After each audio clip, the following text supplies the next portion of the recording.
Choisis la vie, un paternalisme étouffant.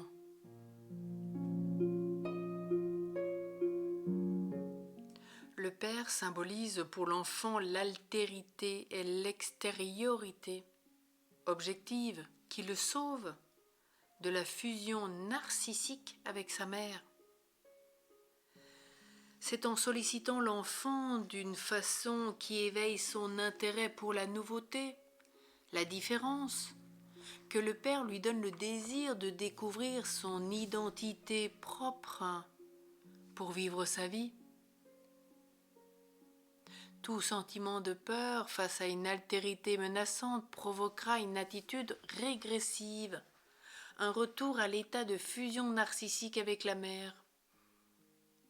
Nous avons vu que la parole du Père constitue l'interdit fondateur de la personnalité de l'enfant, qui découvre sa liberté, sa responsabilité et ainsi son identité en réagissant à l'interpellation de son Père.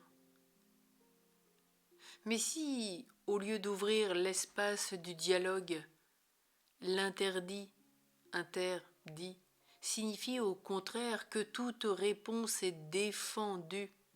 Autrement dit, si le Père refuse de partager la parole et se l'approprie de façon exclusive, celle-ci devient répressive et étouffante.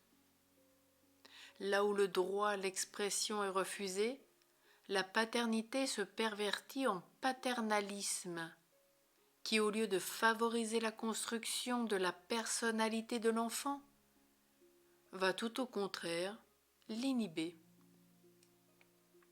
Dans la lettre qu'il écrivit à son père en 1919, Kafka exprima de façon poignante le drame intérieur de cet étouffement progressif dans l'étau du paternalisme. Je cite: « Grâce à ton énergie, tu étais parvenu tout seul à une si haute position que tu avais une confiance sans borne dans ta propre opinion. De ton fauteuil, tu gouvernais le monde. Ton opinion était juste. Tout autre était folle, extravagante, anormale. Et avec cela, ta confiance en toi-même était si grande que tu n'avais pas besoin de rester conséquent pour continuer à avoir raison. Il pouvait aussi arriver que tu n'eusses pas d'opinion du tout, et il s'ensuivait nécessairement que toutes les opinions possibles, en l'occurrence, étaient fausses, sans exception. Tu pris à mes yeux ce caractère énigmatique qu'ont les tyrans dont le droit ne se fonde pas sur la réflexion, mais sur leur propre personne.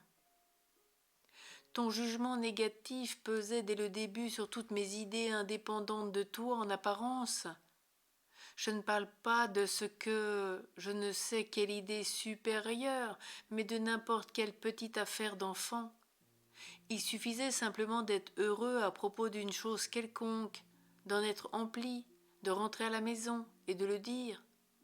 Et l'on recevait en guise de réponse un sourire ironique, un hochement de tête, un tapotement de doigts sur la table. « Viens me dire ça, moi » ou bien « Ça te fait une belle jambe » ou bien encore « En voilà un événement ». Aujourd'hui, face à ce que Kafka a vécu, puissions-nous redécouvrir le Père, non pas dans son paternalisme étouffant, mais dans celui qui éveille à la nouveauté. Oh oui, Père, quelle joie immense de savoir que tout se renouvelle avec toi chaque matin. Merci de nous apprendre la différence. Merci de nous donner le désir de découvrir ce que nous sommes pour vivre notre vie, la vie que tu nous as donnée, cette vie inscrite sur ton livre de vie. Merci pour ton attitude qui nous fait grandir. Merci d'avoir tant soin de chacun d'entre nous. Merci de nous donner l'accès à la parole, qu'avec toi, tout est partagé, rien n'est perdu.